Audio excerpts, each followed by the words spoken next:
नमस्कार, जय हिंद साथियों। मैं अभिषेक मिश्रा आज आप सभी लोगों का हमारे दृढ़ संकल्प पर बहुत बहुत स्वागत करता हूं। और आज से हम आप सभी लोगों के लिए एनसीईआरटी की क्लासेस को प्रारंभ कर रहे हैं। आज हम आप सभी लोगों के लिए क्लास 6 की एनसीईआरटी भूगोल का चैप्टर नंबर 5 लेकर के आया हूं। ये आज के इस चैप्टर का नाम है पृथ्वी के प्रमुख परिमंडल। ओके, और इससे पहले हम चैप्टर नंबर 1, 2, 3 और 4 को डिस्कस कर चुके हैं। जिन लोगों ने अभी तक चैप्टर नंबर 1 से लेकर के 4 तक के वीडियोस को नहीं देखा है, डिस्क्रिप्शन बॉक्स में हमने पूरी की पूरी प्लेलिस्ट की लिंक दे दी है, जहां पर आपको क्लास 6 से लेकर के 12 तक की एनसीईआरटी ज्योग्राफी के वीडियोस आगे मिलने वाले हैं। तो चैप्टर नंबर 1 से लेकर के 4 तक के वीडियोस आपको प्लेलिस्ट में देखने को मिल जाएंगे। आप अभी के भी जाकर के ज्योग्राफी के वीडियोस को देख सकते हैं। और आज हम डिस्कस करेंगे चैप्टर नंबर 5 को, और इसके बाद में हिस्ट्री का भी वीडियो आज आ सकता है। कोशिश करें कि वीडियो लेकर के आए, और आज से आपको एनसीईआरटी की डेली क्लासेस मिलनी प्रारंभ हो जाएंगी। और आज शाम को ठीक 9 बजे हम आप सभी लोगों के लिए एनसीईआरटी हिस्ट्री क्लास 8 पर आधारित क्विज लेकर के आएंगे, तो सभी लोग उसको ज्वाइन कीजिएगा। आज के हमारे इस चैप्टर का नाम है पृथ्वी के प्रमुख परिमंडल। ठीक है, अब परिमंडल कितने होते हैं, क्या होते हैं, इनकी विशेषताएं क्या हैं, ठीक है, तो इन पर आज के इस वीडियो में हम चर्चा करेंगे। सबसे पहला पॉइंट मिलता है कि पर्यावरण के 3 महत्वपूर्ण घटक हैं। कितने? 3। सबसे पहला आता है भूमंडल, दूसरा वायुमंडल और तीसरा आता है जलमंडल। अब इन तीनों के बाद में एक और आता है जिसका नाम है जीव मंडल। ठीक है, तो जीव मंडल के विषय में हम आगे चर्चा करेंगे। सबसे पहले हम इन 3 मंडलों पर देख लेते हैं। तो देखिए, पृथ्वी का ठोस भाग जिस पर हम लोग रहते हैं इसे क्या कहते हैं? भूमंडल, अर्थात जमीन वाला मंडल। ठीक है, अगला पॉइंट मिलता है कि गैस की परतें जो पृथ्वी को चारों ओर से घेरती हैं वायुमंडल कहलाती हैं। ठीक है, और जहां पर आपको ऑक्सीजन हो गया, नाइट्रोजन हो गया, कार्बन डाइऑक्साइड हो गया और दूसरी गैसें मिलती हैं। अगला पॉइंट है कि पृथ्वी के बहुत बड़े भाग पर जल, क्या बहुत बड़े भाग पर जल पाया जाता है, जिसे जल मंडल कहा जाता है। ठीक है, और जल मंडल में जल की सभी अवस्थाएं आती, चाहे वो बर्फ हो, जल हो या फिर जल वाष्प हो। ठीक है, तो सभी अवस्थाएं आती है। यहां पर मैंने एक इंपॉर्टेंट फैक्ट रख लिया है जो आप लोग समझ लीजिए। ग्रीक भाषा में लिथास, क्या लिथास? लिथास का अर्थ होता है पत्थर, और पत्थर से निकल के आता है भूमंडल। ठीक है, लिथोस्फीयर जिसको हम लोग कहते हैं। अगला मिलता है एटमॉस। ठीक है, एटमॉस्फियर कहते हैं, अर्थात जो वायुमंडल इसमें आता है। ठीक है, और अगला मिलता है आपको ह्यूडर। ठीक है, तो ह्यूडोस्फीयर इसको कहा जाता है, और इसमें जल मंडल आता है। ठीक है, 3 शब्द हैं, लिथास, एटमॉस और ह्यूडस। ठीक है, ह्यूडर, तो इन तीनों को याद कर लीजिएगा। इनसे ही मिलकर के जलमंडल, भूमंडल, वायुमंडल बनते हैं। ठीक है, और वायोस का अर्थ होता है जीवन। क्या? वायोस का अर्थ होता है जीवन, तो इससे वायुमंडल, वायोस्फीयर बनता है, जिसे हम लोग कहते हैं भूमंडल, जीव मंडल। ठीक है, जीवन मंडल। क्या आप इनमें से और अधिक शब्द बना सकते हैं? जी हाँ, बन सकते हैं, क्यों नहीं, बट अभी नहीं। ठीक है, आगे बढ़ते हैं। तो ये थे हमारे पृथ्वी के 3 महत्वपूर्ण घटक। अब आइए इनके माध्यम से हम पूरे के पूरे चैप्टर को समझते हैं। सबसे पहला पॉइंट निकल के आता है भूमंडल।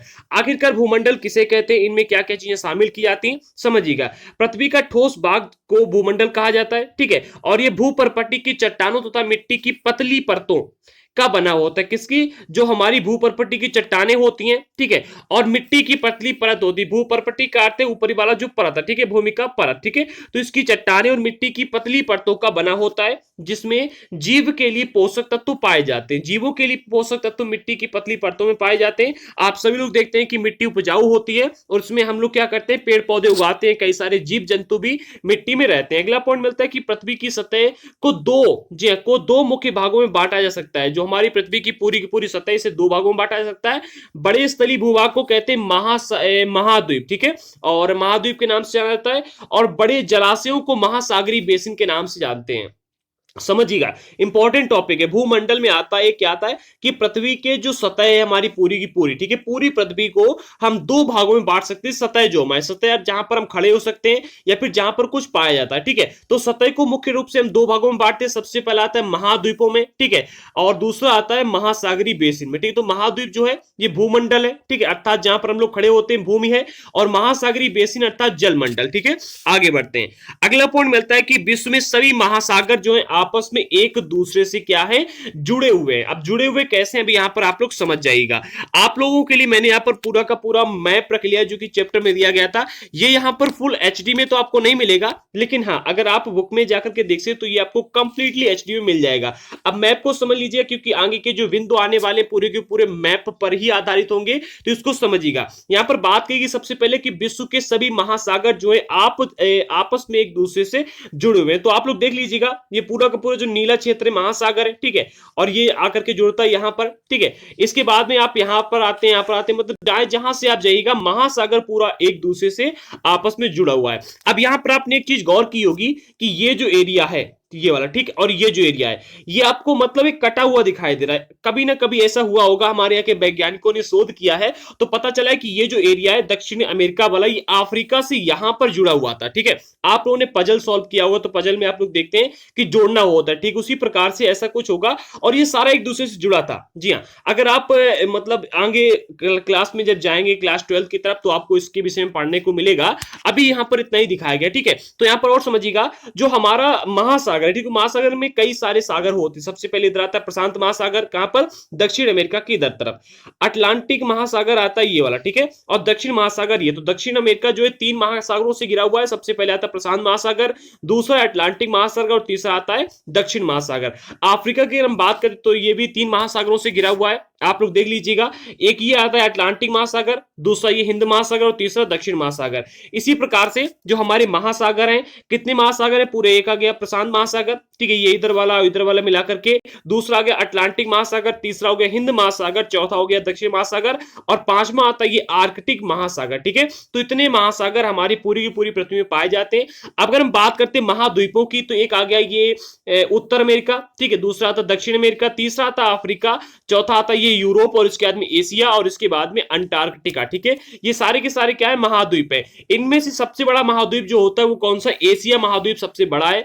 और अंटार्कटिका की अगर हम बात करें तो यहाँ पर कोई भी जीव जंतु नहीं कह सकते, यहाँ पर मानव लोग नहीं रहते हैं। लेकिन यहाँ पर क्या है ना कि शोध करने के लिए वैज्ञानिकों ने अपना डेरा बना के रखा हुआ है, वहां पर जाते हैं, शोध करते हैं और कई सारे लोगों के वहां पर तंबू बने हुए हैं, ठीक है। और इसी प्रकार से अगर आप आगे देखोगे तो ये आपकी विषुववृत्त निकलती है, ठीक है। जो विषुववृत्त रेखा ये आपको अफ्रीका के बिल्कुल मध्य से निकलती हुई दिखाई देती है, ठीक है। और कर्क रेखा अफ्रीका से जाती है, मकर रेखा अफ्रीका से जाती है। एक बात समझने वाली यहां पर यह है कि जो अफ्रीका महाद्वीप है ये एकमात्र ऐसा महाद्वीप है जहां पर से तीनों रेखाएं गुजरती हैं। सबसे पहले कर्क रेखा, दूसरे नंबर विषुववृत्त और तीसरे नंबर पर मकर रेखा, ठीक है। इसके अलावा और कोई भी ऐसा द्वीप नहीं है, महाद्वीप नहीं, जहां से तीनों रेखाएं होकर के गुजरती हैं, ठीक है। ये तीनों रेखाएं इंपॉर्टेंट होती हैं, तो इनके बारे में मैंने आपको पिछले चैप्टर्स में पढ़ा है। अगर आपने अभी तक पिछले चैप्टर्स को नहीं देखा तो देख लीजिएगा। इसके बाद में जो हमारा एशिया, ये दुनिया का सबसे बड़ा महाद्वीप है, ठीक है।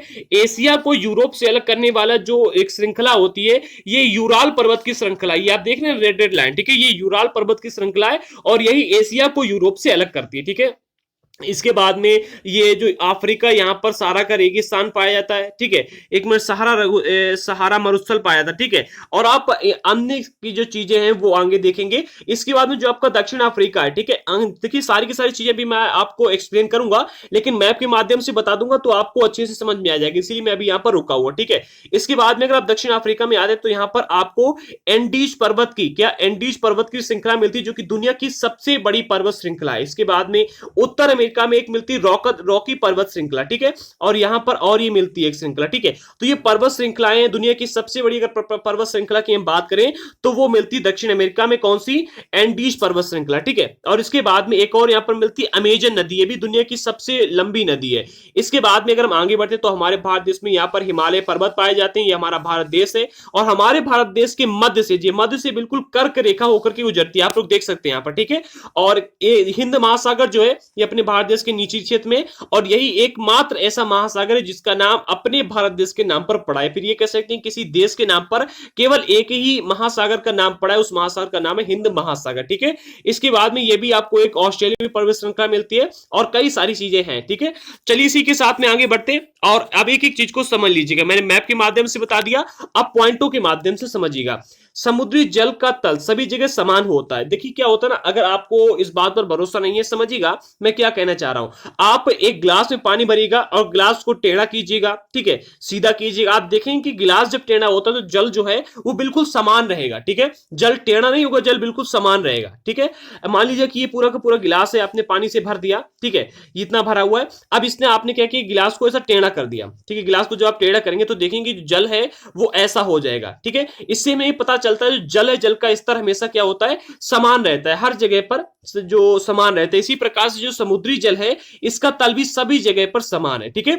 और ऊंचाई, स्थल की ऊंचाई जो है कोई स्थल की ऊंचाई को समुद्री तल से मापा जाता है। उस स्थल की ऊंचाई का यहाँ पर अर्थ है कि आपने देखा होगा कि कौन सा पर्वत कितना ऊंचा है या फिर कौन सा पर्वत कितनी नीचाई तक है, ठीक है, कहां पर कितना गर्त है, कौन सा पर्वत सबसे ऊंचा है। तो इसकी जो ऊंचाई मापी जाती है फिर नीचाई मापी जाती है, ये समुद्री जल के स्तर से मापी जाती है, ठीक है। और स्थल की ऊंचाई को समुद्री तल से मापा जाता है, जिसे शून्य माना जाता है। जो समुद्री तल से शून्य माना जाता है, समुद्री तल के ऊपर जितना होगा उसे ऊंचाई मानी जाती है, ठीक है। और विश्व का सबसे ऊंचा शिखर जो ये माउंट एवरेस्ट है, क्या माउंट एवरेस्ट, इसकी ऊंचाई 8,848 मीटर। इसके बाद में विश्व का सबसे गहरा भाग जो अगर हम कहते हैं तो ये प्रशांत महासागर का मेरियाना गर्त है। क्या है? प्रशांत महासागर का मेरियाना गर्त। एक बार आप यहां पर देख लीजिएगा, प्रशांत महासागर आपका ये, एक मिनट, यहां पर कहीं भी मेरियाना गर्त का नाम दिया नहीं गया है, वरना मैं आपको यहां पर अवश्य बताता, ठीक है। तो प्रशांत महासागर का मेरियाना गर्त है सबसे गहरी विश्व की जगह, और जिसकी गहराई कितनी है? 11,022 मीटर है, ठीक है। ये एनसीईआरटी की बुक से पता चला है। आगे बढ़ते हैं। हमारा आज का अगला पॉइंट है कि न्यूजीलैंड के एडमंड हिलरी, ठीक है, ये जीके के क्वेश्चन है, याद कर लीजिएगा, चैप्टर में दिए गए थे। बेसिक हम एनसीईआरटी की बात करते हैं ना, तो एनसीईआरटी में एक एक पॉइंट इतना एक्यूरेट दिया गया था कि मुझे इसमें ज्यादा ढूंढने की, छांटने की आवश्यकता नहीं पड़ी है। तो दुनिया में कई सारे ऐसे लोग हैं जिन्होंने माउंट एवरेस्ट को फतेह किया है, वहां पर चढ़ के पहुंचे, लेकिन न्यूजीलैंड के एडमंड हिलरी तथा भारत के तेंजिंग नॉर्गे शेरपा, इन्होंने 29 मई 1953 को, कब? 29 मई 1953 को पृथ्वी के सबसे ऊंचे शिखर जिसका नाम है माउंट एवरेस्ट, इस पर चढ़ने वाले पहले व्यक्ति हैं। चढ़ने का इन्होंने खिताब हासिल किया था। इनका नाम Guinness of the world book में, गिनीज बुक के वर्ल्ड रिकॉर्ड में दर्ज है, ठीक है। दो व्यक्ति याद कर लीजिएगा, एक का नाम है एडमंड हिलरी और दूसरे भारत के थे, इनका नाम है तेनजिंग नॉर्गे शेरपा, ठीक है। इन दोनों ने फतह किया था। इसके बाद जापान की जुंको ताबेई विश्व की पहली महिला थी जिसने 16 मई 1975 को एवरेस्ट पर कदम रखा था। अगर पुरुषों की बात करते हैं तो ये दो पुरुष थे। महिलाओं की बात करें तो जापान की जुंको तोबाई, ठीक, तो सॉरी जुंको ताबा, सॉरी जुंको ताबेई, ठीक है। और इसके बाद में बचेंद्री पाल भारत की पहली महिला थी जिसने 23 मई सन 1984 को एवरेस्ट पर कदम रखा था अपना, ठीक है, माउंट एवरेस्ट पर। आगे बढ़ते हैं। हमारा आज का अगला जो टॉपिक है वो है महाद्वीप, ठीक है। महाद्वीपों के विषय में थोड़ी सी चर्चा कर लेते हैं, क्योंकि महाद्वीपों पर अधिक बार प्रश्न बन जाते हैं और आप लोग आंसर नहीं दे सकते, ठीक है। तो अब हम जितने भी टॉपिक कवर करेंगे सब पर प्रश्न कैसे बनता है ये भी मैं आपको बताता चलूंगा। तो पृथ्वी पर कुल मिलाकर के 7 प्रमुख महाद्वीप है। मैंने 7 के 7 भी मैप में आपको दिखा दिए। अब यहां पर समझ लीजिएगा, ये विस्तृत जलराशि के द्वारा एक दूसरे से घिरे हुए। सबसे पहला आता है एशिया, जो कि दुनिया का सबसे बड़ा महाद्वीप है। दूसरा आता है यूरोप, ठीक है। तीसरा अफ्रीका, चौथा है उत्तर अमेरिका, पांचवा है दक्षिण अमेरिका, छठा है ऑस्ट्रेलिया और सातवां है अंटार्कटिका, ठीक है। लेकिन अंटार्कटिका जो है यहां पर बर्फ की मोटी चादर, इसलिए यहां पर कोई भी नहीं रहता, ठीक है। और अब इन जो मैंने आपको 7 महाद्वीप बताए हैं, 7 के 7 महाद्वीपों को अब एक एक करके एक्सप्लेन करेंगे और इन पर जैसे प्रश्न बनते हैं उनको भी मैं आपको बताऊंगा कि किस प्रकार से इन पर प्रश्न बन सकते हैं। सबसे पहला लेते हैं एशिया महाद्वीप, ठीक है। तो इस पर सबसे पहला प्रश्न बनता है कि विश्व का सबसे बड़ा महाद्वीप कौन सा है? उत्तर निकल के आता है कि एशिया विश्व का सबसे बड़ा महाद्वीप है और ये पृथ्वी के कुल क्षेत्रफल का 1/3 भाग में फैला हुआ है। यहां पर दूसरा प्रश्न बन जाता है कि जो एशिया महाद्वीप है ये पृथ्वी के कितने प्रतिशत क्षेत्रफल पर फैला हुआ है? इसका आंसर निकल के आता है कि पृथ्वी का जो कुल क्षेत्रफल है उसके 1/3 भाग पर फैला हुआ है एशिया महाद्वीप, ठीक है। और यह महाद्वीप पूर्वी गोलार्ध में स्थित है। मैंने आपको मैप में भी दिखाया था, पूर्वी गोलार्ध में स्थित है। कर्क रेखा इस महाद्वीप से होकर के गुजरती, ठीक है। और एशिया के पश्चिम में यूराल पर्वत है। एशिया के पश्चिम मैंने आपको यूराल पर्वत श्रृंखला दिखाई थी, जो कि यूरोप से एशिया को अलग करता है, ठीक है। और यूरोप एवं एशिया के संयुक्त भूभाग को यूरेशिया, क्या यूरोप प्लस एशिया अर्थात यूरेशिया कहा जाता है। एक बार फिर मैं आपको दिखा देता हूं मैप में। ये हमारा है एशिया, ठीक है, जो कि पूरी की पूरी पृथ्वी का 1/3 भाग है जहां पर हम लोग रहते हैं स्थल का। और ये विश्व का सबसे बड़ा क्या है? महाद्वीप है, ठीक है। और इसमें ये मिलती है आपको यूराल पर्वत श्रृंखला, जो कि एशिया और यूरोप को एक दूसरे से अलग करता है। और इस क्षेत्र में पाए जाने वाला क्षेत्र तो इसको क्या कहते हैं? यूरेशिया कहते हैं, ठीक है। आगे बढ़ते हैं। अगला पॉइंट आपको मिलता है यूरोप का। अब यूरोप के बारे में भी समझ लीजिएगा। यूरोप एशिया से बहुत छोटा है, ठीक है। यूरोप जो एशिया से बहुत छोटा है। ये महाद्वीप एशिया के पश्चिम में स्थित है। कहां पर? एशिया के पश्चिम में स्थित है। और आर्कटिक वृत्त इससे होकर के गुजरता है। क्या आर्कटिक वृत्त इससे होकर के गुजरता है? ये 3 तरफ से जल से घिरा हुआ है। अब 3 तरफ से कहां पर जल, इसको भी एक बार देख लीजिएगा। ये आपका हो गया कौन सा? यूरोप, ठीक है। यूरोप में 3 तरफ से जल कहां से मिलता है? एक तो ये मिलता है आपको ये अटलांटिक महासागर वाला, ठीक है, ये भी मिल जाता है, एक मिनट, अंटार्कटिक बात तो नहीं होगा ना। सबसे पहले मिलता है आर्कटिक महासागर, ठीक है। इसके बाद में यहाँ पर एक और मिलता है भूमध्य सागर है ये, ठीक है। और ये एक, अगर ये होगा तो ये वाला भी होगा जाकर के। पूरा मैप अगर मेरे सामने होता ग्लोब में, आप देखिएगा आपको पता चल जाएगा, ठीक है। तो इन कौन कौन से वैसे अभी आपको आगे पता चल जाएंगे, ठीक है। अब आगे देख लेते हैं, ठीक है। ये क्या है कि तीन तरफ से जल से घिरा हुआ है, जल से घिरा हुआ है, महासागर से नहीं, सॉरी माफी चाहूंगा। यूरोप जो है, यूरोप एशिया का एक बहुत ही छोटा, मतलब एशिया से बहुत छोटा है। और ये महाद्वीप एशिया के पश्चिम में स्थित है। पश्चिम मैंने आपको बताया था आर्कटिक वृत्त से होकर गुजरता है। और ये तीन तरफ से जल से घिरा हुआ है, माफी चाहूंगा मैंने महासागर कहा था, महासागर से नहीं बल्कि तीन तरफ से जल से घिरा हुआ है, ठीक है। एक तरफ तो आपका एशिया हो गया, बाकी के तीन तरफ से जल से घिरा हुआ है। आगे बढ़ते हैं। अगला मिलता है आपको अफ्रीका, ठीक है। तो अफ्रीका एशिया के बाद में विश्व का दूसरा सबसे बड़ा महाद्वीप है, ठीक है। यह क्या है, अफ्रीका जो है एशिया के बाद में विश्व का दूसरा सबसे बड़ा महाद्वीप पाया जाता है। और विश्व वृत्त, या फिर कह सकते हैं कि जीरो अंश अक्षांश, ठीक है, इस महाद्वीप से लगभग मध्य से होकर गुजरता है। मैंने अभी आपको बताया था इसमें तीनों रेखाएं गुजरती, ठीक है। और अफ्रीका का बहुत बड़ा भाग उत्तरी गोलार्ध में स्थित है। और यही नहीं, यही एक ऐसा महाद्वीप है जिससे होकर के कर्क रेखा, विषुवत तथा मकर रेखाएं तीनों होकर गुजरती हैं। यहां पर अब कैसे प्रश्न बनते हैं इसको भी समझ लीजिएगा। यूरोप पर अगर प्रश्न बनेगा तो सबसे पहला ये बनेगा कि विश्व का ऐसा कौन सा, जे विश्व का ऐसा कौन सा ऐसा कौन महाद्वीप है जो तीन तरफ से जल से घिरा हुआ है। आंसर निकल के आएगा यूरोप, ठीक है। और मतलब यूरोप ऐसा कौन सा महाद्वीप है, अगला प्रश्न ये भी बन सकता है कि ऐसा कौन सा महाद्वीप है जो, सॉरी, आर्कटिक वृत्त से होकर गुजरता है, ठीक है। तो आगे आगे प्रश्न बनेंगे, मैं आपके लिए लेकर के आऊंगा, समझिए, ठीक है। अफ्रीका पर आते, ठीक है। तो आप प्रश्न यहां पर ये बनता है कि विश्व का दूसरा सबसे बड़ा महाद्वीप कौन सा है, उत्तर निकलेगा अफ्रीका, ठीक है। और ऐसे भी प्रश्न बनता है कि ऐसा कौन सा महाद्वीप है जिससे तीनों रेखाएं होकर गुजरती हैं, कर्क रेखा, विषुवत वृत्त और मकर रेखा, ठीक है। तो ये भी आता है अफ्रीका। और एक बार आप लोग इसको मैप में भी देख लीजिएगा ताकि आप लोग कंफर्म हो जाए। ये आपका अफ्रीका है, ठीक है। ये होगी आपकी मकर रेखा, ये होगी विषुवत वृत्त, और ये होगी आपकी कर्क रेखा, ठीक है। तीनों होकर गुजरती हैं। और अगर आप देखेंगे तो अगर ये हो गई आपकी विषुवत वृत्त, ठीक है, ये मध्य होता है। अगर मध्य के इधर और उधर देखेंगे तो जो ये वाला एरिया है आपका, ठीक है, उत्तरी इलाका, उत्तरी इलाका में ज्यादा रहता है, ठीक है। आगे बढ़ते हैं। हमारा आज का जो अगला होगा वो कौन सा है, सहारा का रेगिस्तान, इसको भी समझिएगा, ठीक है। तो विश्व का सहारा का रेगिस्तान विश्व का सबसे बड़ा रेगिस्तान है जो कि अफ्रीका में स्थित है। कहां पर, अफ्रीका में स्थित है। अफ्रीका पर यह भी एक प्रश्न बन जाता है कि विश्व का सबसे बड़ा रेगिस्तान कौन सा है और ये कहां पर स्थित। तो ये विश्व का सबसे बड़ा जो रेगिस्तान है सहारा का रेगिस्तान, और कहां पर, अफ्रीका में स्थित है, ठीक है। और यह महाद्वीप चारों तरफ से समुद्रों एवं महासागरों से घिरा हुआ है। विश्व की सबसे लंबी नदी जिसका नाम है नील नदी, ठीक है, ये अफ्रीका से होकर के गुजरती, कहां से, अफ्रीका से होकर गुजरती है। इसके बाद में अगला आपको पॉइंट मिलता है उत्तर अमेरिका का। उत्तर अमेरिका मैप में कहां, एक बार देख लीजिएगा, इसके बाद में आगे बढ़ेंगे। उत्तर अमेरिका आपको मिलता है उत्तर इलाके में, ये रहा आपका उत्तर अमेरिका, ठीक है। उत्तर अमेरिका में आपको रॉकी पर्वत श्रृंखला मिलती है और ये काफी बड़ा भी है, ठीक है। इसको समझिएगा, उत्तर अमेरिका जो है इसके बारे में अब आपको बताते हैं। तो उत्तर अमेरिका विश्व का तीसरा सबसे बड़ा महाद्वीप है। कौन सा, विश्व का तीसरा सबसे बड़ा महाद्वीप कौन सा है, उत्तर अमेरिका। ये सारे के सारे क्षेत्रफल के हिसाब से बताए जा रहे हैं, ठीक है। और ये दक्षिण अमेरिका से एक संकरीय स्थल से जुड़ा हुआ है। जो दक्षिण अमेरिका है, जैसे आप लोग देखते हैं कि अपना भारत और श्रीलंका जुड़ा हुआ है, ठीक है। ठीक इसी प्रकार से जो दक्षिण अमेरिका से उत्तर अमेरिका एक संकरीय अर्थात बहुत ही छोटे स्थल से जुड़ा हुआ, ठीक है, जिसे पनामा स्थल संधि कहा जाता है। क्या, पनामा स्थल संधि कहा जाता है। एक बार आप लोग इसको देख भी लीजिए क्योंकि इंपॉर्टेंट है, ठीक है।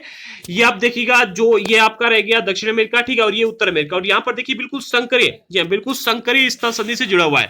और अगर प्रश्न बनता है कि इस स्थल संधि को क्या कहा जाता है, तो इसका उत्तर होगा पनामा स्थल संधि कहा जाता है, ठीक है। और ये महाद्वीप पूरी तरह से उत्तरी एवं पश्चिमी गोलार्ध में स्थित है, ठीक है। और ये महाद्वीप तीन महासागरों से घिरा हुआ है। तो प्रश्न कई सारे बनते हैं, ठीक है। एक एक पॉइंट इंपॉर्टेंट है, सभी के सभी पॉइंटों को याद करते चलिएगा। अगला मिलता है हमको क्या, दक्षिण अमेरिका, ठीक है। तो दक्षिण अमेरिका का अधिकांश भाग जो है, ठीक है, दक्षिणी गोलार्ध में स्थित। कहां पर, दक्षिणी गोलार्ध में स्थित है। याद कर लीजिएगा, उत्तर अमेरिका का अधिकांश भाग कहां पर, उत्तरी गोलार्ध में स्थित है। और दक्षिण अमेरिका का अधिकांश भाग दक्षिणी गोलार्ध में स्थित है, ठीक है। और इसके पूर्व एवं पश्चिम में दो महासागर स्थित है। विश्व की सबसे लंबी पर्वत श्रृंखला की अगर हम बात करें, क्या विश्व की सबसे लंबी पर्वत श्रृंखला, तो इसका नाम है एंडीज, क्या है एंडीज, इससे होकर के, ठीक है, एंडीज विश्व की सबसे लंबी पर्वत श्रृंखला एंडीज इसके उत्तर से दक्षिण की ओर फैली हुई है। मैंने आपको मैप में दिखाई थी, एक बार फिर दिखा देता हूं ताकि आप लोग कंफर्म हो जाए। ये रही क्या है एंडीज पर्वत श्रृंखला, ठीक है, आप लोग देख सकते हैं कि रेड लाइन जो है कितनी लंबी है, ये विश्व की सबसे बड़ी पर्वत श्रृंखला है जो कि इसे में फैली हुई है, ठीक है। और इसके बाद में दक्षिण अमेरिका में विश्व की सबसे बड़ी नदी भी है, इसका नाम क्या है अमेजन। एक बार यहां पर आपके अगर कंफ्यूजन है तो समझ लीजिएगा, विश्व की अगर सबसे लंबी नदी की बात करें तो ये सहारा के रेगिस्तान में स्थित है, जिसका नाम है नील नदी, ठीक है, जो कि अफ्रीका में स्थित है, ठीक है। अगर हम बात करते हैं कि विश्व की सबसे बड़ी नदी कौन सी है तो इसका नाम है अमेजन, ठीक है, और ये कहां पर पाई जाती है, दक्षिण अमेरिका में पाई जाती है, ठीक है, याद कर लीजिएगा। आगे बढ़ते हैं, हमारा आज का अगला पॉइंट है ऑस्ट्रेलिया विश्व का सबसे छोटा महाद्वीप है। क्या ऑस्ट्रेलिया जो है विश्व का सबसे छोटा महाद्वीप है, जो कि पूरी तरह से दक्षिण गोलार्ध में स्थित है। कहां पर, दक्षिण गोलार्ध में स्थित है, और ये चारों तरफ से महासागरों से तथा समुद्रों से घिरा हुआ है। अब इसको भी आप लोग एक बार देख लीजिएगा, मैंने यहां पर एक शब्द का उपयोग किया, विश्व का सबसे छोटा महाद्वीप है, ठीक है। और इससे पहले मैंने आपको बताया था कि यूरोप जो है, ठीक है, यूरोप एशिया से बहुत छोटा है लेकिन विश्व का सबसे छोटा नहीं है, ठीक है, याद कर लीजिए, दोनों में थोड़ा बहुत कंफ्यूजन है। यहां पर जो यूरोप है ये दुनिया का जो तो सबसे छोटा नहीं है बल्कि एशिया से बहुत छोटा है, ठीक है। लेकिन अगर हम बात करते हैं कि दुनिया का सबसे छोटा महाद्वीप कौन सा है तो ये आता है, विश्व का सबसे छोटा महाद्वीप है ऑस्ट्रेलिया, ठीक है, जो कि पूरी तरह से दक्षिणी गोलार्ध में स्थित है और ये चारों तरफ से महासागरों तथा समुद्रों से घिरा हुआ है। इसे द्वीपीय महाद्वीप भी कहा जाता है। प्रश्न यहां पर यह भी बनता है कि द्वीपीय महाद्वीप किसे कहा जाता है, उत्तर आएगा ऑस्ट्रेलिया महाद्वीप को द्वीपीय महाद्वीप कहा जाता है, ठीक है। अब इसको भी आप लोग एक बार मैप में देख लीजिएगा कि आखिरकार ये कहां पर है। ये रहा आपका ऑस्ट्रेलिया महाद्वीप, ठीक है, आप लोग खुद देख सकते हैं कितना छोटा सा है, ठीक है। और अंडमान निकोबार ये आता है, बल्कि ऑस्ट्रेलिया की अगर हम बात करें तो ये रहा, ठीक है। ऑस्ट्रेलिया भी की भी एक खासियत है वो आपको आगे जानने को मिलेगी, ठीक है। और हमारा जो आज का अगला टॉपिक मिलेगा वो आपको मिलेगा क्या, अंटार्कटिका, ठीक है, इसको भी समझिएगा। देखिए ज्योग्राफी की वीडियो काफी लेट आ रही, कोई बात नहीं, लेकिन कंटेंट हम आपको बिल्कुल फ्रेश और हमेशा एक्यूरेट टॉपिक प्रोवाइड कर रहा हूं। तो आप सभी लोगों से निवेदन करता हूं कि अगर आपको वीडियो अच्छा लगा हो ना तो एक बार लाइक करके शेयर जरूर कर देना, ठीक है, क्योंकि लाइक और शेयर मैं आपसे मांगता हूं, बाकी की सब कुछ मैं मेहनत तो करता ही करता हूं, आप लोग लाइक और शेयर जरूर कर दिया करें, ठीक है। चलिए इसी के साथ में आगे बढ़ते हैं, हमारा आज का अगला पॉइंट मिलता है अंटार्कटिका, ठीक है। ये एक बहुत ही बड़ा महाद्वीप है, क्या एक बहुत बड़ा महाद्वीप है लेकिन विश्व का सबसे बड़ा नहीं है, ठीक है। विश्व का सबसे बड़ा महाद्वीप कौन सा है, एशिया, लेकिन अंटार्कटिका विश्व का एक बहुत बड़ा महाद्वीप है जो कि दक्षिणी गोलार्ध में स्थित है। दक्षिण गोलार्ध में कहां पर है एक बार देख लीजिएगा, ठीक है, मैप में। ये रहा आपका दक्षिणी गोलार्ध, ठीक है, ये दक्षिणी गोलार्ध हो गया, ऊपर वाला हो गया आपका उत्तरी गोलार्ध, ये हो गया आपका पूर्वी, ठीक है, ये पूर्वी हो गया, या फिर ये, और एक हो गया पश्चिमी गोलार्ध, ठीक है। तो यहां पर जो आपको मिलता है ये, ठीक है, ये है आपका अंटार्कटिका, जो कि पूरी तरह से क्या है, बर्फ का बना हुआ है, बर्फ की मोटी मोटी चादर से ढका हुआ है, ठीक है। और ये कहां पर, दक्षिणी गोलार्ध में मिलता है, ठीक है, दक्षिणी महासागर में है ये। आगे बढ़ते हैं, इसके बारे में हम आपको डिटेल में सारी जानकारियां बताते हैं। देखिए अंटार्कटिका एक ऐसा महाद्वीप है जो कि दक्षिणी गोलार्ध में स्थित है और दक्षिणी ध्रुव इस महाद्वीप के मध्य में स्थित है, मतलब बिल्कुल मध्य में स्थित जो दक्षिणी ध्रुव है, ठीक है। अगर आपको दक्षिण ध्रुव, पूर्वी ध्रुव और उत्तरी ध्रुव के बारे में जानना है तो आप क्या कीजिएगा, डायरेक्ट हमारे जो पीछे की वीडियोस आए थे क्लास 6 के एनसीईआरटी ज्योग्राफी के, उनको देखिएगा, आपको पता चल जाएगा। क्योंकि यह दक्षिणी ध्रुव क्षेत्र में स्थित है इसलिए यह हमेशा मोटी बर्फ की परतों से ढका रहता है। यहां पर एक प्रश्न ये भी बनता है कि आखिरकार यह बर्फ की मोटी परतों से क्यों ढका रहता है, इसका भी आंसर समझिएगा। मैंने आपको पिछले चैप्टर में बताया था कि जो हमारी पृथ्वी है, ठीक है, ये कैसी है, ये गोल है, ठीक है, थोड़ी सी चपटी हुई है और ये सूर्य के चारों ओर चक्कर लगाती है, ठीक है, सूर्य के चारों ओर चक्कर लगाती है। जो ध्रुव है वहां पर इसकी जो प्रकाश से बहुत ही कम पड़ पाता है और जो दक्षिणी ध्रुव है वहां पर बहुत ही कम जाता है, ठीक है, ना के बराबर। तो इसी वजह से वहां पर क्या होता है कि वहां पर ऊष्मा भी नहीं पहुंच पाती है, और जब उस इलाके में, दक्षिणी इलाके में सूर्य की ऊष्मा नहीं पहुंच पाती है तो वहां पर ठंडक का मौसम रहता है और इसी वजह से वो हमेशा बर्फ की मोटी चादर से ढका रहता है, ठीक है। आगे समझिएगा, यहां किसी भी प्रकार का स्थायी मानव निवास नहीं। स्थायी मानव निवास का अर्थ है जैसे हम लोग यहां पर भारत में रहते हैं, इसी प्रकार से अंटार्कटिका में कोई भी मानव स्थायी निवास नहीं है, ठीक है। और बहुत से देशों के शोध केंद्र, ठीक है, क्या शोध केंद्र, भारत के भी शोध केंद्र यहां पर अपना मतलब स्थापित है, जी हाँ, वहां पर स्थापित है, स्थित है, और भारत के भी शोध केंद्र वहां पर हैं, ठीक है, शोध की केंद्र की संस्थान वहां पर है। अगर हम बात करते हैं कि भारत के शोध केंद्र के जो संस्थान अंटार्कटिका में मौजूद है उनके नाम क्या है, सबसे पहला नाम है मैत्री और दूसरे का नाम है दक्षिण गंगोत्री, ठीक है, समझिएगा। प्रश्न यहां पर ही बनता है कि भारत के शोध केंद्र जो अंटार्कटिका में स्थित हैं, ठीक है। शोध केंद्र की संस्थाएं जो अंटार्कटिका में स्थित है उनके नाम क्या है? उत्तर निकल के आएगा सबसे पहला मैत्री और दूसरा दक्षिणी गोलार्ध, ठीक है, सॉरी दक्षिणी गंगोत्री। अगला पॉइंट आपको यहां पर मिलता है, ठीक है। ये मैप दिया गया है और इसमें कुछ बताया गया है, तो इसको आप लोग समझ लीजिएगा, ठीक है। एक मिनट थोड़ा सा वेट कीजिएगा, मैं थोड़ा सा देख लेता हूं।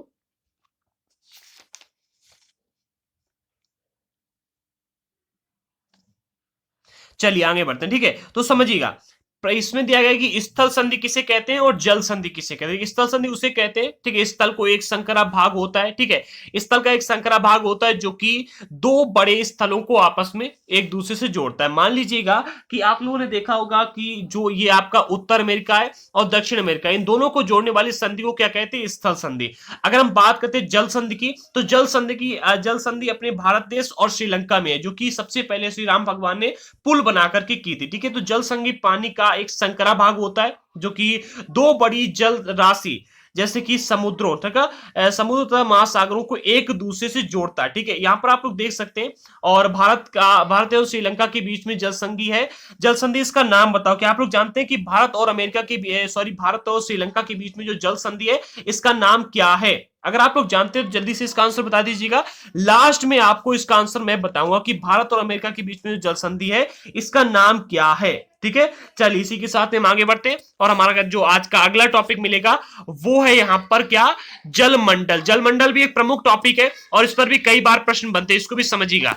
पृथ्वी को नीला ग्रह कहा जाता है। क्या नीला ग्रह? आप सभी लोगों ने सुना होगा पृथ्वी को क्या कहा जाता है? नीला ग्रह कहा जाता है। पृथ्वी का 71% भाग जल तथा 29% भाग स्थल है। पृथ्वी की हम बात करते हैं कि जल कितने प्रतिशत है और जो हमारा स्थल है वो कितने प्रतिशत है, तो 71% भाग में जल पाया जाता है और 29% भाग में स्थल पाया जाता है, अर्थात जहां पर हम लोग रहते हैं, ठीक है।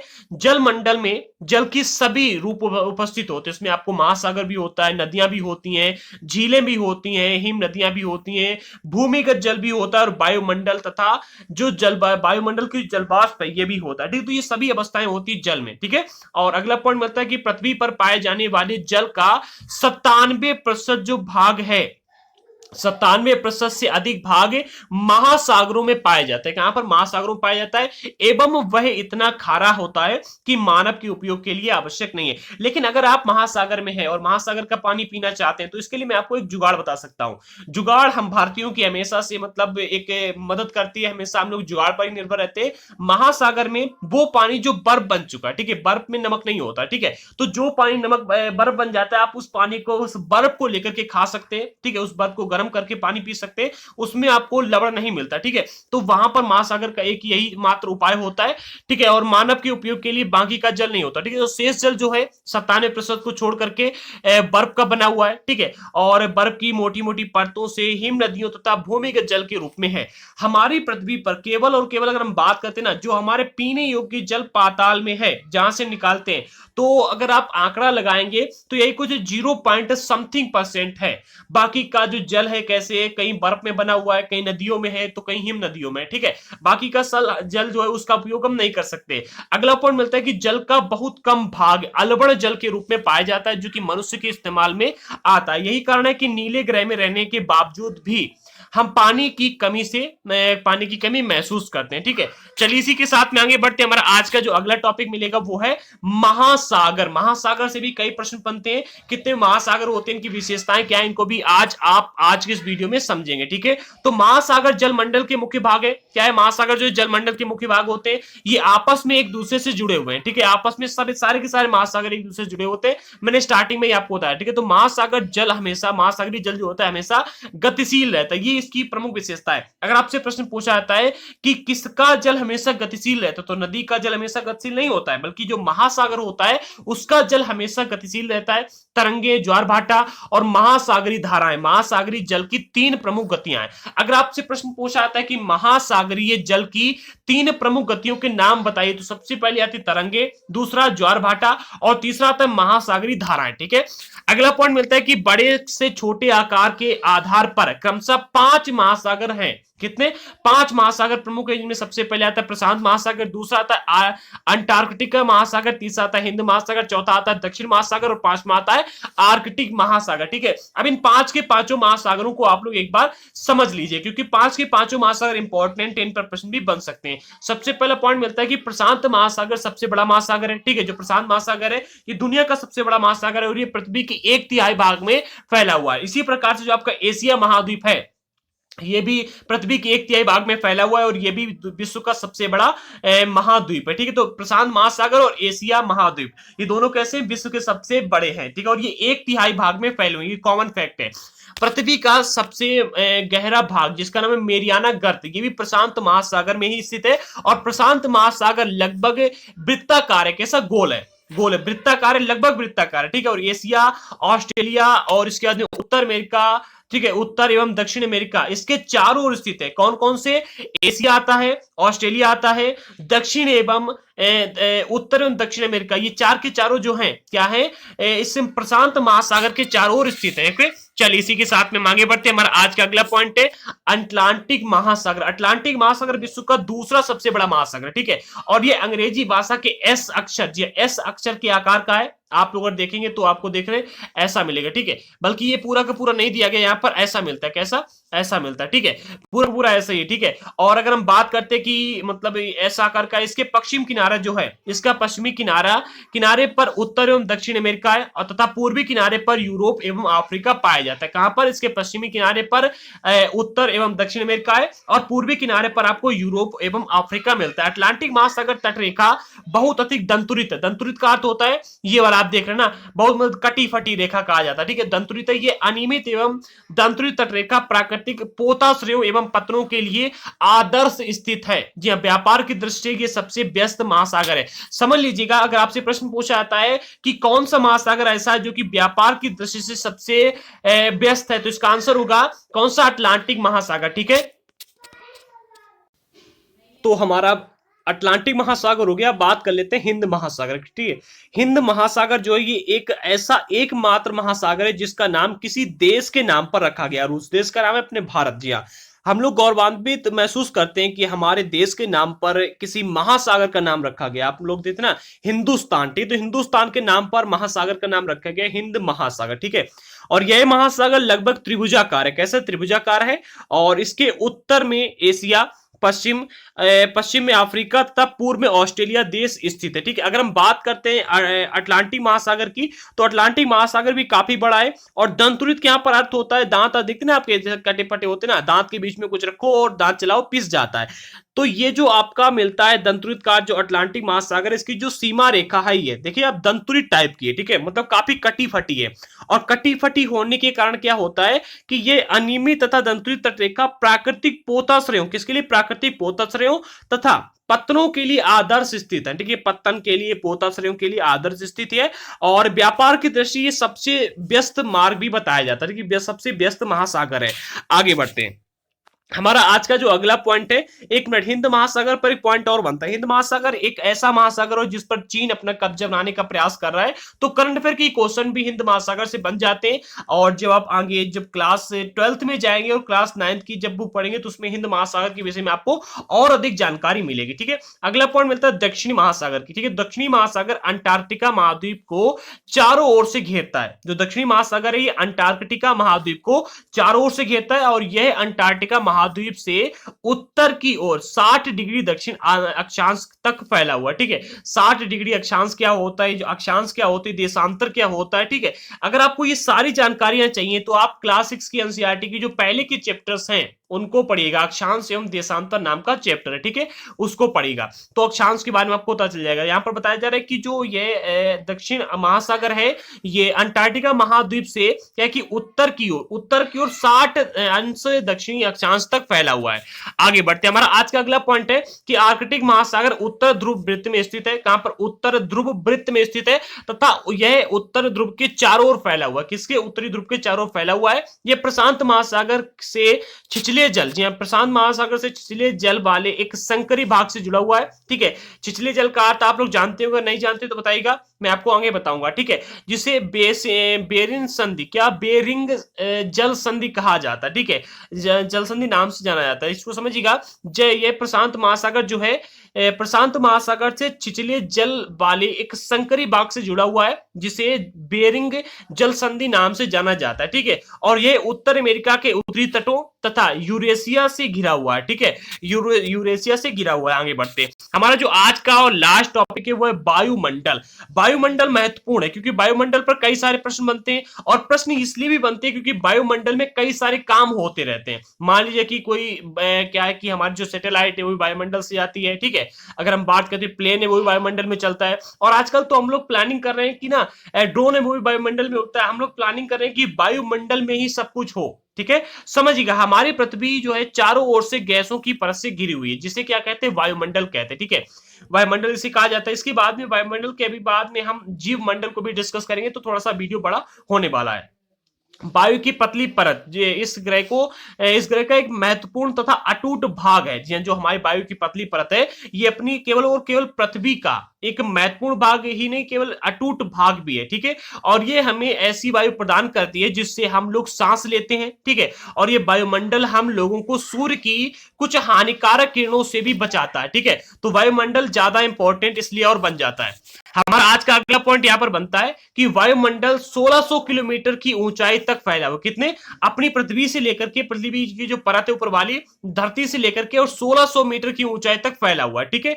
और वायुमंडल को उसके घटकों, तापमान तथा अन्य के आधार पर 5 परतों में बांटा जा सकता है। इन जो परतें हैं 5 परत, इनमें से अगर हम बात करें ना, तो इन परतों को पृथ्वी की सतह से शुरू करते हुए सबसे पहले आता है क्षोभ मंडल, जो कि चित्र में आपको दिखाई दे रहा है। जो क्षोभ मंडल होता है इसी में एरोप्लेन वगैरह उड़ते हैं, जो आपके गैस वाले बलून होते हैं ना, एयर बलून होते हैं, ये वाले बलून, ठीक है, ये भी इसी में उड़ते हैं, ठीक है। इसके बाद में आता है समताप मंडल, ये वाला, ठीक है, समताप मंडल में भी काफी सारे काम होते हैं। इसके बाद में आता है मध्य मंडल, मध्य मंडल में भी कई सारे काम होते हैं, लेकिन जो आपके एरोप्लेन वगैरह होते हैं जहां पर उड़ते हैं, केवल और केवल कहां पर, क्षोभ मंडल में भी इनके उड़ने के लिए मतलब अधिक सक्षम रहते हैं, ठीक है। इसके बाद में अगर हम बात करते हैं इसके आयन मंडल की, तो आयन मंडल तथा वायुमंडल, ये 7 मंडल पाए जाते हैं। कौन कौन, सबसे पहले क्षोभ मंडल, दूसरा समताप मंडल, तीसरा आता है मध्य मंडल, चौथा आता है आयन मंडल, और 5वां, ये 5 मंडल है। बहिर्मंडल सबसे लास्ट वाला, ठीक है। तो एक बार देख लीजिएगा, ये 5 के 5 मंडल, और सैटेलाइट वगैरह आपको बहिर्मंडल में दिखाई जा रही है, यहाँ पर चित्र के माध्यम से दिखाया गया, वैसे आप लोग समझ सकते हैं अपने आप, ठीक है।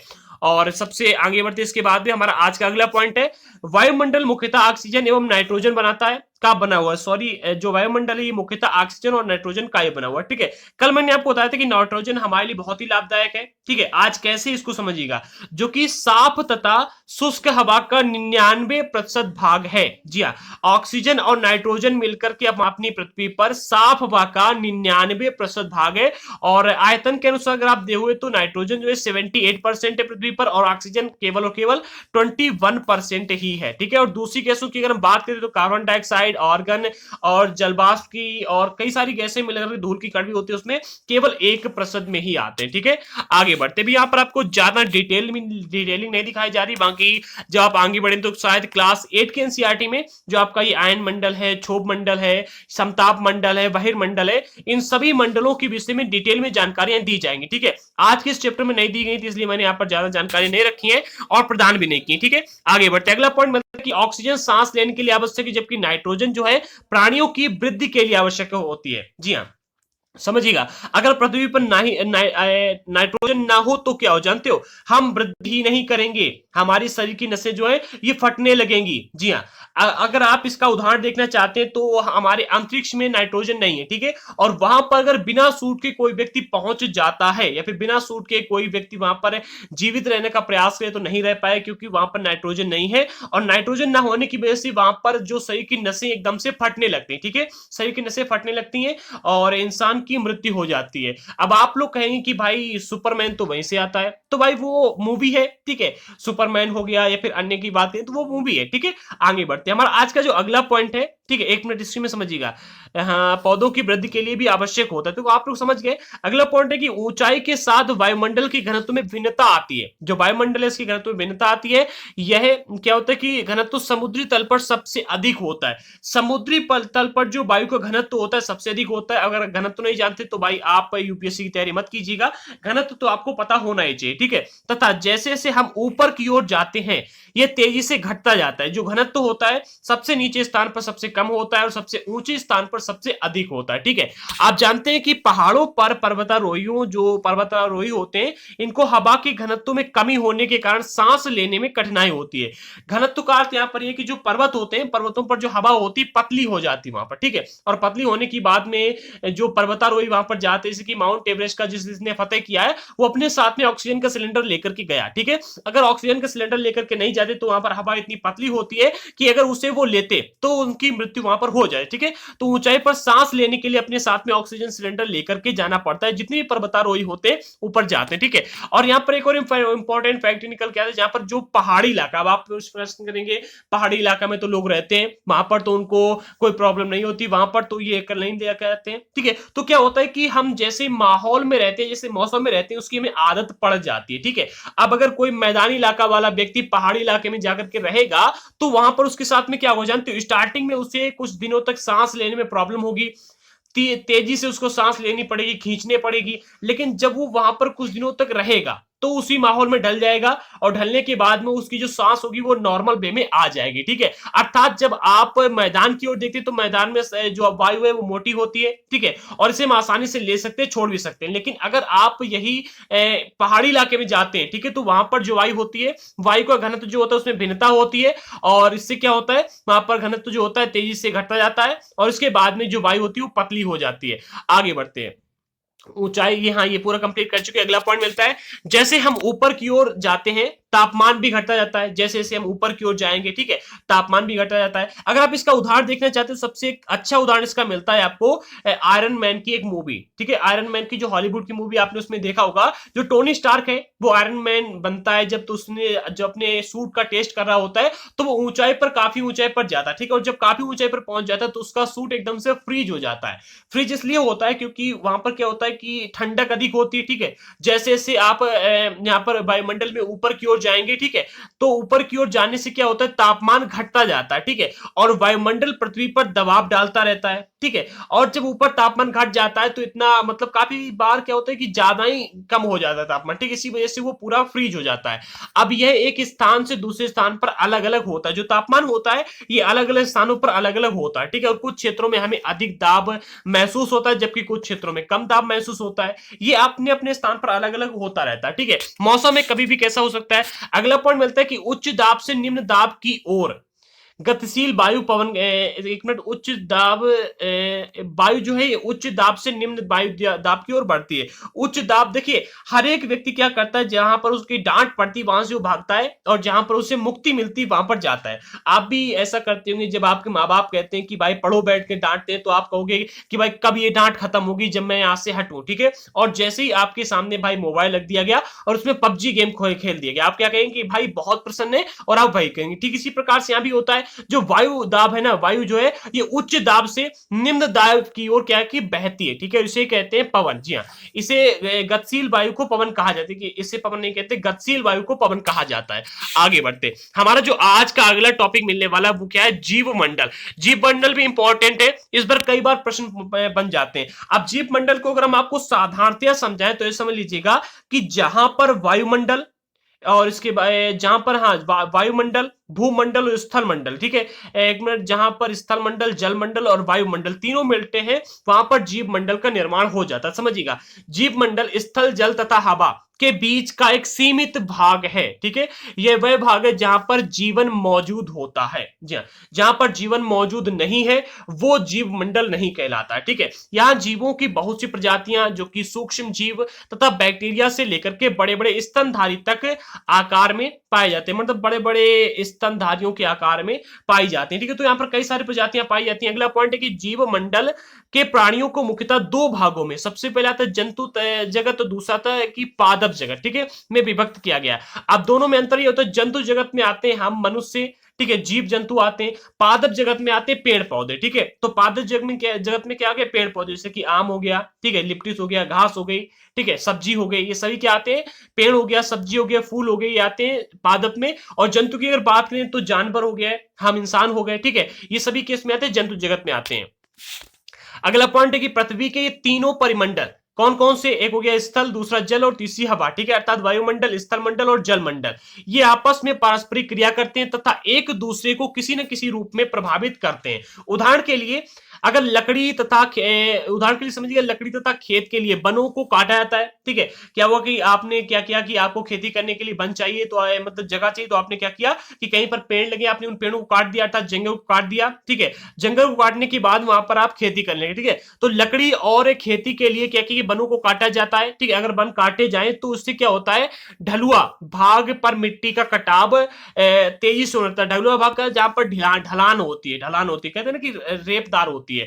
मान लीजिएगा कि आप किसी जगह पर गए, हाँ एक मिनट, बहुत ही अच्छा उदाहरण आपको देता हूं। अभी आपने एक सुना होगा जो हिमालय क्षेत्र है हमारा, ठीक है, कश्मीर साइड में एक बहुत ही बड़ा हादसा हुआ, ठीक है। उसमें क्या हुआ है कि एक डैम बन रहा था, ठीक है, डैम बना हुआ था, डैम टूट गया था, और टूटने के बाद में वहां पर कई सारे लोग मर गए, ठीक है। तो वहां पर इसका एक प्रमुख कारण ये भी है कि वहां पर पेड़ों को काटा गया, और ठीक है, और नगरीकरण वहां पर किया गया, ठीक है। डैम बनाना वैसे भी अच्छा नहीं होता है, और मैं तो कहूंगा कि सरकार को प्रयास ये करना चाहिए कि हर एक व्यक्ति को, ठीक है, सोलर पैनल देने का प्रयास किया जाए, ठीक है। सोलर पैनल से क्या होता है कि सबसे बड़ी बात तो प्रदूषण नहीं होगा, ठीक है, जल प्रदूषण नहीं होगा। दूसरी बात यह है कि सोलर पैनल से जो तो पैसों के, लोगों के पैसे बचेंगे। दूसरी बात यह कि हर तरह से लोगों को फायदा है, ठीक है, और ऊर्जा का, सौर ऊर्जा का अधिक उपयोग भी होगा, ठीक है।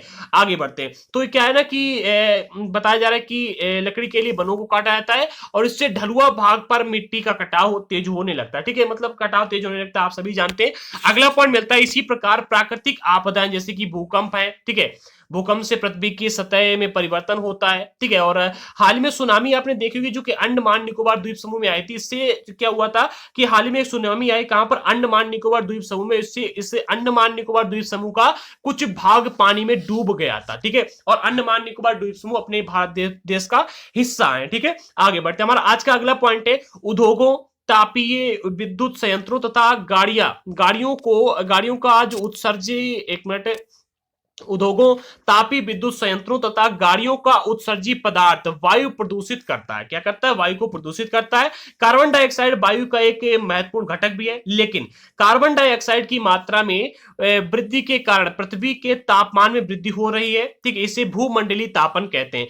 एक मिनट यहां पर समझिएगा, क्या कि जो कार्बन डाइऑक्साइड है ये हमारे लिए आवश्यक है, ठीक है। ये एक बहुत ही महत्वपूर्ण घटक है, क्योंकि ये जो है कार्बन डाइऑक्साइड की मात्रा जो है ये वृद्धि करने के लिए, किसके लिए, एक मिनट समझिएगा, गाड़ियों से ये प्रदूषण निकलता है, ठीक है। और कार्बन डाइऑक्साइड वायु का एक महत्वपूर्ण घटक भी है, लेकिन कार्बन डाइऑक्साइड की मात्रा वृद्धि के कारण पृथ्वी के तापमान में वृद्धि होती है। जब कार्बन डाइऑक्साइड जो होता है इसमें वृद्धि होती है, तभी जो पृथ्वी का तापमान है ये भी अधिक बढ़ जाता है, ठीक है। और इसे कहते हैं भूमंडलीय तापन, ठीक है। आपने देखा होगा जहां पर कार्बन डाइऑक्साइड अधिक होती है वहां पर गर्मी बनी रहती है, ठीक है। और इसीलिए क्या होता है कि भूमंडल, वायुमंडल तथा जल मंडल के बीच प्राकृतिक संतुलन बनाए रखने के लिए पृथ्वी के संसाधन में सीमित उपयोग आवश्यकता है। जी, पृथ्वी के संसाधनों के सीमित उपयोग की आवश्यकता है, ताकि हमारी जो पृथ्वी है सुरक्षित और सही बनी रहे। इंपॉर्टेंट है ये, ठीक है। यहां पर एक प्रश्न ये भी बन जाता है कि भूमंडलीय तापन किसे कहते हैं और ये क्यों होता है। प्रश्न बनता है और इसका उत्तर ये हो कि कार्बन डाइऑक्साइड जो है ये वायु का एक महत्वपूर्ण घटक है, लेकिन कार्बन डाइऑक्साइड की मात्रा में अगर वृद्धि होती है, ठीक है, तो वृद्धि के कारण पृथ्वी का तापमान में वृद्धि होती है, ठीक है। जब कार्बन डाइऑक्साइड में वृद्धि होगी तो इससे पृथ्वी के तापमान में भी वृद्धि होगी, ठीक है। और जब पृथ्वी का तापमान बढ़ेगा तो इसे क्या कहते हैं, भूमंडलीय तापन कहते हैं, ठीक है। और इसी के साथ में हमारे आज के इस चैप्टर में इतने ही पॉइंट थे। पूरा का पूरा कंप्लीट चैप्टर मैंने कर दिया है, ठीक है। अगर आपको वीडियो अच्छा लगा हो तो प्लीज लाइक कर देना, शेयर कर देना। और भाई एनसीईआरटी की क्लासेस मैंने प्रारंभ कर दी है, अब आपको आज अन्य वीडियोस देखने को नहीं मिलेंगी, ठीक है। शाम को लाइव आएंगे, लाइव में मिलते हैं, ठीक है। और आप सभी लोगों से रिक्वेस्ट करता हूं कि एक बार जल्दी इस चैनल को सब्सक्राइब करके और बेल आइकन को प्रेस कर दें। जिन लोगों ने अभी तक चैप्टर नंबर 1 से लेकर के 4 तक के वीडियोस को नहीं देखा था, अभी जाइएगा और कंप्लीट देखिएगा, ठीक है। और जिन लोगों ने अभी तक हमको टेलीग्राम पर और इंस्टाग्राम पर फॉलो नहीं किया है, अभी के अभी डिस्क्रिप्शन बॉक्स में मैंने सभी की लिंक दे दी है, फॉलो कर लीजिएगा और लाइक शेयर सब कुछ कर देना। अगर आपको वीडियो अच्छा लगा हो तो शेयर करना, अन्यथा बिल्कुल मत करना, मैं आपसे बिल्कुल भी नहीं कहता हूं, ठीक है। तो मिलते हैं अगले वीडियो के साथ में, तब तक के लिए जय हिंद साथियों।